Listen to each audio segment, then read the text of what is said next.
Welcome to Week 8 of the Diabetes Education Program. You're listening to this because you missed Week 8 in your Zoom class. I encourage you to pick it back up next week with your Zoom group to finish up the last few weeks of the Diabetes Education Program. My name is Connie Horton. I am a nurse. I'm a certified diabetes care and education specialist and have been doing diabetes education for a little over 25 years. I also have had diabetes for about 47 years. We're going to go ahead and get started with today's lesson. I hope everyone is working towards your goal. You set goals in week 3, you reviewed them last week, and you will review them again in our last class. But today we're going to be reviewing heart health and things that go along with that, such as blood pressure, tobacco use, eating, physical activity, weight loss. We're also going to talk about diabetes and alcohol and when life gets in the way. There is a strong link between uncontrolled diabetes and heart disease. High blood glucose levels can damage vessels and nerves that control heart and blood vessels. Other risk factors, of course, include, besides your diabetes, a family history of heart disease, high blood pressure, tobacco use, and being overweight. Some of these risk factors can be changed. High blood pressure, tobacco use, and being overweight can be changed through medications, stopping smoking, and possibly diet and exercise to lose weight. These risk factors are cumulative, meaning the more you have, the greater at risk you are for heart attack and stroke. Improvements in these risk factors reduce the risk of heart disease. There are different tips that are given for protecting your heart on page 77 in your book. These include quitting smoking, eating healthy foods, especially things that have a lot of color, and that's where the heart picture on this slide is talking about. It has all different kinds of fruits and vegetables that have color. Weight loss, that's where the scales, picture the scales comes in. Exercise, that's the little guy jogging that looks like a heart. Limiting your alcohol consumption, and that's where your alcohol picture of it is. Reducing blood pressure, and that's where the heart with the blood pressure monitor going through it. Taking medications to help control your blood pressure and your diabetes. Also, getting enough sleep, and of course, balancing stress. All of these things can help protect your heart. On page 77, there is a list of some medications that can protect your heart, including statin drugs, which help with cholesterol, ACE inhibitors, which help protect your kidneys, and aspirin, which prevents heart attacks. Not all patients with diabetes need these additional medications. I encourage you to talk with your provider next time you see them to find out if you're a candidate for any of these additional medications. There are benefits of working toward better management. And on page 76 in your book shows a study that was done, and there's a graph that shows, like my slide here, about people who work toward better management and those who don't. In fact, for those working on improving their risk with not using tobacco, with controlling their blood pressure, and with being a healthy weight, showed lower number of heart attacks and strokes as those who do not work toward their management. The purple bar shows people who are not working toward better management, and the green bar represents people who do work toward better management. The other side of the scale shows the number of events that occurs, which means number of heart attacks, strokes, and so if we look at the first one under heart attacks, people who do not work toward better management tend to have 35 events of heart attack, whereas someone working toward it may only have about 7 events. With the stroke, it's about 30 events, whereas those working toward better management only 5 events. Blood pressure is important to manage as well when we talk about heart health. On page 78 in your book gives information about blood pressure and heart health. The top number, which is the systolic blood pressure, measures the pressure in your blood vessels when your heart beats. The bottom number, which is the diastolic blood pressure, measures pressure in your blood vessels between heartbeats when your heart is resting. If either are above the goal range, then your risk for heart disease is increased. Do you check your blood pressure at home? Normal blood pressure is 120/80. Goal for blood pressure for a person with diabetes is to keep the blood pressure systolic under 140 and diastolic under 90. Talk with your provider about your individual blood pressure goal. Next, we're going to talk about tobacco use and diabetes and heart health. There are many smoking dangers, and on page 80 in your book, information is given on this as well. Smoking dangers increase your risk of heart disease. It also narrows the blood vessels, which decreases blood flow, especially to legs, which can cause infections and chances of amputations, or even to our heart, which increases risk of heart attacks. In your packet, there is a flyer. It's on like cardstock paper, and it's kind of small, but on it says, "Know the facts, tobacco use, and heart health." Talks about how smoking raises your risk of heart attack, stroke, and heart failure. It also tells you that after quitting, within 1 day, your heart rate and blood pressure drop. Within 1 year, your risk of heart disease is cut in half. And within 5 to 15 years, your risk of stroke is the same as someone who has never smoked. Also talks about secondhand smoke and how it raises the risk of heart disease by 25 to 30%. So, your smoking can also affect other people. On the other side, also talks about the number of people who do smoke and how diabetes is a major cause of heart attacks, kidney failure, blindness, and lower limb loss. Smoking increases your risk of developing type 2 diabetes by 30 to 40%. And smokers with diabetes have a higher risk of heart and kidney disease. People with diabetes who quit tobacco have better control of their blood sugar levels. So I encourage you, if you are a smoker, to call the phone number on the slide or on your handout, which is 833-283-WELL. On page 81 in your book, lists things that you can also do to help you stop smoking.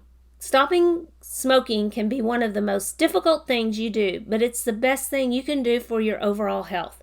It often takes several attempts at stopping smoking to be successful. If you have tried to stop smoking in the past and resumed smoking, I encourage you to keep trying to quit. If you are a smoker, I strongly advise you to stop and seek assistance from your healthcare provider, or also call the number that is on your pamphlet. Let's talk about eating for better health in your heart. On page 82 in your book gives information about eating for better health. On our slide, it shows us that we should eat fish 2 times a week. Fish has omega-3s in it, which are good for your heart. 2 major goals in eating for better health include glucose control and overall health, which includes protecting your heart. We also want to choose foods that are high in fiber, which are going to be our nuts, our fruits and vegetables, and of course our whole grains. So when eating and you're looking at packaged foods, please look for this 100% whole grain emblem that is shown on this slide. Also, we need to limit foods that have sugar in them. So when choosing foods with sugars, choose foods that have little sugar in them. Remember, 9 teaspoons per day for men is the recommended dose for men for sugar, and 6 teaspoons per day for women is what we want to limit our sugar intake to be. In a regular 12-ounce soda, so a can of regular soda, it is going to have 8 teaspoons of sugar. So 1 can of soda already is over the limit for the women and is close to the limit for men for the amount of sugar we should have on a daily basis. The next slide talks about also eating for better health, especially when it comes to fats and how fats is related to this. On page 85 in your book, there is a list of foods in each category of our different fats. This also shows some on the slides. Our unsaturated fat, which is the good fat, and that's why it has a green arrow, includes almonds, avocados, olive oil, pumpkin seeds, olives, nut butters, fish such as salmon, Unsaturated fats come mainly from plants and promote heart health, so that's why they are the best types of fats to have. Saturated fats come from animals. Limit saturated fats and replace with unsaturated fats. So saturated fats are in the yellow and should be limited. Those include like bacon, butter, cheese, cream, sour cream, or lard. And trans fats are unhealthy for your heart, and you should avoid these types of items. Things fried in such as onion rings and french fries, margarine, bakery goods, and anything that has partially hydrogenated oils. So once again, things under the green arrow are the healthy for you fats. The yellow one are the fats you should limit, and the red arrow are the things you should avoid. Let's talk about salt. I encourage you to eat less sodium. On page 86 in your book talks about sodium. Too much sodium can lead to high blood pressure. So we want to limit our salt to less than 2,300 milligrams per day, which is about a teaspoon of salt. If you have elevated blood pressure, you want to limit your salt to 1,500 milligrams per day. Items that have less salt include fresh or frozen fruit, fresh or frozen vegetables with no sauce, fresh meat, fish and poultry, homemade soups, homemade meals. Items that have more salt include salty snack foods, canned vegetables, lunch meats, bacon, sausage, canned soup, dried soup mix, and frozen meals. In general, the more processed the food, the greater amount of salt. You will find that dining out increases your overall salt intake. This is another great reason to eat at home more. It will take your taste buds about 2 weeks to get used to eating less salt. Give it time to adjust to getting used to it. Next, we're going to talk about reading a food label. In your information, you have a handout that is a food label. It is a sheet of paper, and it says using the nutrition facts label at the top on one side. And we're going to look at the nutrition fact label. We're going to look at this label for sugar, salts, and fats. There is also a label on page 139 in your book. So let's start with the serving size at the top of the label. It says nutrition facts. Underneath that says 8 servings per container. So this container has 8 servings. It also says that it's 2/3 of a cup is the serving size. And if you weighed that 2/3 of a cup, it's going to weigh 55 grams. This is not a recommendation on how much to eat. And typically, most packages contain more than 1 serving. But the nutrition information that is on the label is based on 1 serving of the food. So whatever this label may be, 2/3 of a cup is going to have the nutrition that is listed on this label. Calories is the next thing on the label. Calories are a measure of how much energy you get from eating a serving of food. Consuming too many calories is linked to being overweight and being obese. Calorie needs vary by sex, weight, height, and physical activity level. In the pink area is the percent daily value. You can use this area to determine if a product is high or low in certain nutrients. 5% or less is low in that nutrient, and 20% more is high in that nutrient. And the percent daily value is based on a general 2,000 calorie diet. Let's go to the other side of the page for the rest of the information on the nutrient breakdown. Of course, we should choose foods that are high in the nutrients that we want more of and low in the nutrients that we want less of. Things we want to get less of, as we mentioned before, is saturated fat, sodium, and added sugars. Things we want more of is going to be dietary fiber, vitamin D, calcium, iron, and potassium. Ingredient list, which is at the very bottom under the actual nutrition fact box, typically, many labels include a list of the ingredients in order by weight, with the most common one listed first. The closer an item is to the beginning of the list, the more there is in that product. If you see something that has added sugars on the label, those would include corn syrup, sucrose, and fructose. And for more fiber, you should choose products with a whole grain as the first or second ingredient. And also we want those that have the whole grain label on the package. I always encourage people to choose the products with the most ingredients that you recognize. So looking at this label here, for a 2/3 cup serving, it is going to have 230 calories, 8 grams of total fat, saturated fat only 1 gram. And if you look over, that's 5% of your daily value, so that's going to be on the low end. It also has 0 trans fats, which is good. Cholesterol, 0. Sodium, 160 milligrams. And remember, we want to limit it to between 1,500 and 2,300 milligrams per day. So this would be 160 milligrams of those, and that's about 7% of the daily value. So it's still not a super high sodium food. Our total carbohydrates is 37 grams.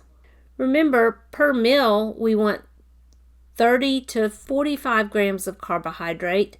So one serving of this might possibly be majority of your meal for your carbohydrates. It does have 4 grams of dietary fiber, which is 14%, so that's pretty good. Total sugars, 12, and that includes 10 grams of added sugar, which is at 20%, so the added sugar in this item is very high. And then you can look, it is also a good source of iron, because that's at 45%, and a pretty good source of calcium at 20%. On our ingredients, we have enriched flour, which is wheat flour, high fructose corn syrup, so that's some of the added sugar that we don't want. It has yeast, soybean oil, wheat gluten, which is going to help with our fiber, calcium, propionate, sorbic acid, butter, milk, whey, citric acid, and molasses. So that label shows us the information we need to determine if that food is going to be a good choice for us to eat. Let's look at the next slide. On page 87 in your book, one of the most similar diets to choosing good foods for you would be something like the Mediterranean diet. Many diets can promote heart health. The Mediterranean diet is one that promotes health in general. It involves being physically active and mindful eating. Healthy grains, fruits, vegetables, fish 2 times a week with moderate portions of poultry, eggs, cheese, and yogurt. And it's talking about Greek yogurt, not the sugary breakfast yogurt. Also, you can refer to my food plan pamphlet that we've looked at before to see what foods and portion sizes you need. Looking at this a little more closely, starting at the base of the pyramid, you will find emphasis on activity and social connection. Then moving upward, you will see the core foods that you'll shop for and enjoy every day. These include whole grains, fruits, vegetables, beans, herbs, spices, nuts, and healthy fats such as olive oil. Fish and seafood are typically eaten at least twice a week, and dairy foods, especially fermented dairy foods like yogurt and traditional cheese, are eaten frequently in moderate proportions. Eggs and occasional poultry are also part of the Mediterranean diet, but red meat, sweets are rarely eaten, and that's at the top of the pyramid because they're rarely eaten. So the whole base of this diet is your exercise and your social interactions, and then adding to that the different foods going up the pyramid. On the next slide is the My Food Plan pamphlet. Again, you can look at this pamphlet we reviewed previously for more information on serving sizes. On page 88 in your book, I would like for you to look at that, and I want you to look at which meals are better for your heart. Remember, there can be more than one answer. So in your book on page 88, I'm going to give you a few minutes to read over Meal 1, Meal 2, and Meal 3. Meal 1 is a whole grain pita filled with spinach, cucumbers, tomatoes, bell pepper, onion, feta cheese, hummus, and parsley, a sliced apple, and yogurt. Meal 2 is grilled chicken breasts, whole wheat pasta with olive oil, garlic, and pine nuts, and roasted vegetables. Meal 3 is grilled tuna melt sandwich, potato chips, and chopped iceberg salad with bacon bits and ranch dressing. Which of these meals do you think is healthy versus unhealthy? Basically, Meal 1 and Meal 2 are going to be your healthier meals because they have more colorful vegetables in them. They also include whole grain pita and whole wheat pasta. They also include vegetables. And their meat is also, especially in Meal 2, is a grilled chicken breast, not fried, and has roasted vegetables. And Meal 1 does have an apple and some yogurt. Meal 3 is the most unhealthy meal. It includes a grilled tuna melt sandwich, potato chips, chopped iceberg salad with bacon bits and ranch dressing. We can make this meal healthier by adding whole grain bread instead of just plain bread for the sandwich. Maybe not grilling the sandwich with butter on our bread. Or substituting the chips with some type of vegetables. And maybe a different dressing for the salad or something that is not cream-based, but oil-based with our olive oil and vinegar. So there are things that you could do to Meal 3 to make it more healthy. Also, this may be high in fat because of the mayonnaise in the tuna and those kind of things. We could just do plain tuna sandwich. It might make it healthier as well. Now let's talk about alcohol and diabetes. There are certain guidelines for safe alcohol use, and those are on page 89 in your book. People with diabetes can safely drink alcohol in moderation, but need to be aware of several concerns and guidelines. Drinking can increase your risk of hypoglycemia. So if you are on a sulfonylurea or insulin, it prevents your liver from producing sugar, so monitor your glucose closely. Eating a meal with your alcohol is important to prevent low blood sugars. Limit servings to 1 serving for women and 2 servings for men. Some serving sizes are listed on the slide as well. A serving of beer is 12 ounces, a serving of wine is 5 ounces, and a serving of distilled spirits is 1.5 ounces. There is risk of other health problems with consuming more than recommended amounts. Diabetic ketoacidosis with SGLT2 inhibitors and lactic acidosis with metformin. Options other than alcohol include maybe trying to substitute like a diet cranberry juice with some sparkling water or using flavored waters. Also, alcohol leads to weight gain and has a lot of non-nutritive calories. Remember, if you don't know what type of medications you are taking, there is a list of medications on page, I believe, let's look, 126 through 131 in your book. There is a list of medications, and you can review those to determine whether the medicines you take put you more at risk for problems by drinking alcohol. Our next thing we're going to talk about is physical activity and heart health. Physical activity that increases your heart rate promotes heart health and overall health. Physical activity should be a part of your care plan. We have discussed physical activity in previous classes, but physical activity is so important to our heart. And on page 90 in your book, you will see more information on physical activity and heart health. There are many benefits to physical activity and reasons you should make physical activity a part of your care plan and overall health. Benefits include strengthening the heart and bones, improving blood circulation, relieving stress, lowering blood pressure, losing weight, and keeping our immune system healthy. Aerobic activity is what strengthens the heart. It uses large muscle groups and is steady, rhythmic for continuous 20 to 30 minutes.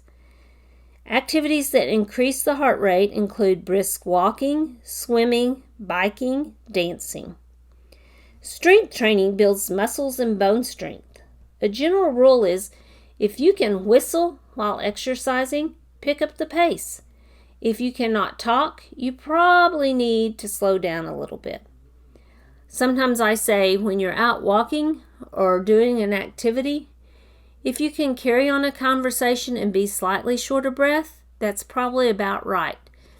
But if you cannot talk at all, or if you're carrying the whole conversation on yourself, you're either exercising too hard or not hard enough.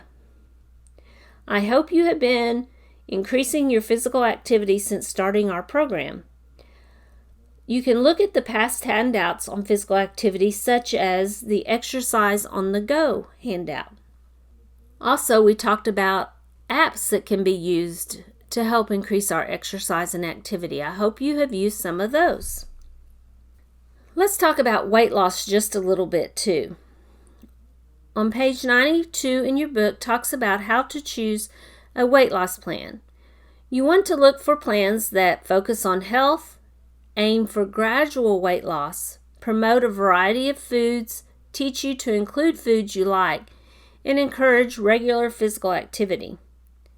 You want to avoid plans that focus on pounds lost, promise of quick weight loss, limit food options, required you eat special foods, and say you don't have to exercise. Weight loss is a process that requires making and maintaining lifestyle changes. Those who have been successful in maintaining weight loss have some things in common. On this slide, we see that 80% eat a meal each morning. This meal, although called breakfast, can include any type of food. 90% of people who lose weight and maintain weight loss are physically active each day for an average of about 60 minutes. Many also record what they eat each day and weigh themselves regularly. I would encourage you to weigh yourself weekly if you're trying to lose weight, or even if you're trying to maintain your weight. It's not a bad idea to weigh yourself about once a week. So by looking at the slide here, it shows eating a meal each morning is going to help give you an 80% more successful weight loss maintenance. 90% of the people who do physical activity, which is the second part there, and then the third one, many who record what they eat each day and weigh themselves regularly also do much better with the weight loss program. Today I want you to think about, after class, about weight loss if you need to lose weight. And also on page 93 in your book, there is an area to write down ways to increase your motivation. Because if you're still trying to lose weight, sharing your ideas with others might help increase your motivation and help others who are also trying to lose weight. Let's talk about just a little bit just when life gets in the way. On page 114 in your book, there are many ups and downs with managing diabetes, and it is very common to have those up and downs. Being less motivated at times is very normal. No one can do perfect and do very well all the time, and that is okay. Sometimes you may have difficulty being motivated. If you do have difficulty being motivated, think about things that have motivated you in the past and what you might be able to do this time. Sometimes you might even be worried or afraid about something. And if so, how can you alleviate those worries or being afraid? Sometimes you might feel burned out. And if so, and are feeling that way, what can you do? On page 115, lists different feelings associated with diabetes burnout. If you identify with any of these challenges listed, talk to your healthcare team. Your care team may refer you to a behavioral health professional. This is the end of week 8. Keep working towards your goal. Don't forget to complete page 95 and 99 in your book. And for the next session, you will need your diabetes basic book, emergency diabetes care plan handout, and the sleep handout. Hope you have a great week. And please join your Zoom class next week for week 9 of your diabetes education program. Remember, we just have 2 weeks left and we are almost done. So stay motivated, keep going, and join your educator in their Zoom class next week. Have a great day.